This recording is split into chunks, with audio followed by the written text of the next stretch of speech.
क्या कोरोना की तीसरी लहर से जूझ रहा है देश? दिल्ली में क्या है संक्रमण की रफ्तार? केंद्र की नई होम आइसोलेशन गाइडलाइन में क्या है खास? और कोरोना की किस नए वेरिएंट पर बेअसर है वैक्सीन? कोरोना संकट से जुड़ी बड़ी खबरें आप देखिए। Top 9 third wave alert. Corona संकट के बीच केंद्रीय स्वास्थ्य मंत्रालय ने होम आइसोलेशन की नई गाइडलाइंस जारी की हैं। राज्यों को कंट्रोल रूम एक्टिव करने, हल्के लक्षण वाले मरीज, बुजुर्गों और 93 से ज्यादा ऑक्सीजन सैचुरेशन वालों को ही होम आइसोलेशन में रखने के निर्देश हैं। मरीज को एस्टेरॉयड लेने की मनाही है। देश में कोरोना की रफ्तार को देखते हुए confederation of all India traders ने अपना सालाना सम्मेलन रद्द कर दिया है। ई कॉमर्स और जीएसटी समेत कई व्यापारिक मुद्दों पर आधारित CIT का ये सम्मेलन कानपुर में 11 और 12 जनवरी को होना था। कोरोना इतना बढ़ रहा है, ऐसे में कोई भी कार्यक्रम करना लोगों के स्वास्थ्य के साथ खिलवाड़ कर रहा होगा। देश के कई राज्यों में कोरोना के कम्युनिटी स्प्रेड का खतरा है। राजेश टोपे के मुताबिक महाराष्ट्र में 10 से 15 मंत्री, 70 से ज्यादा विधायक और करीब 216 रेजिडेंट डॉक्टर्स कोरोना संक्रमित हैं। IMA के 200 डॉक्टर्स और लखनऊ मेदांता के 33 स्टाफ संक्रमित हैं।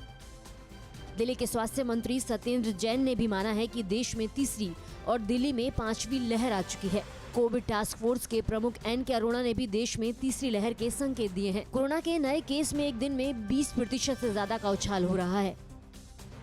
देश में बेकाबू हो चुके कोरोना के 24 घंटे में 58,097 नए मामले सामने आए हैं। देश में ओमिक्रॉन संक्रमित 2,135 हो चुके हैं। राजधानी दिल्ली में कोरोना के 10,665 नए केस दर्ज किए गए हैं। महाराष्ट्र समेत देश के केवल 5 राज्यों से 68% के करीब कोविड केस आ रहे हैं। कोरोना के संक्रमण का दायरा इस बार भी बॉलीवुड और खेल जगत तक पहुंच चुका है। मुंबई में अमिताभ बच्चन के बंगले जलसा का एक कर्मचारी कोरोना पॉजिटिव हो गया है। उधर BCCI अध्यक्ष सौरभ गांगुली के परिवार के 2 और सदस्य कोरोना संक्रमित हो गए हैं। कोरोना संकट के बीच देश में अब तक 1 करोड़ से भी ज्यादा 15 से 18 साल के बच्चे वैक्सीनेट हो चुके हैं। स्वास्थ्य मंत्री मनसुख मांडविया ने कहा कि राज्यों के पास अभी भी 19 करोड़ 10 लाख से ज्यादा टीके की डोज उपलब्ध हैं।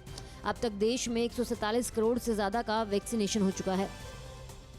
अमेरिका में कोरोना ने सारे रिकॉर्ड तोड़ दिए हैं। एक दिन में यहां 8 लाख से ज्यादा केस मिले हैं। ब्रिटिश PM बोरिस जॉनसन ने ओमिक्रॉन को लेकर फिर अलर्ट किया है। फ्रांस में कोरोना के नए वेरिएंट IHU से हड़कंप है। इसके खिलाफ वैक्सीन भी बेअसर है। न्यूयॉर्क में कोरोना का नया वेरिएंट ओमिक्रॉन संक्रमण की रफ्तार दुगना कर चुका है। स्वास्थ्य अधिकारियों के मुताबिक न्यूयॉर्क में पिछले हफ्ते आए कुल केस में से 95% ओमिक्रॉन के हैं। न्यूयॉर्क में पिछले एक दिन में 50,000 से ज्यादा नए केस सामने आए हैं। एक्सपर्ट्स के मुताबिक ये संख्या बढ़ सकती है। अड़ी सोमवार से शुक्रवार शाम 6 बजे सिर्फ TV9 भारतवर्ष पर।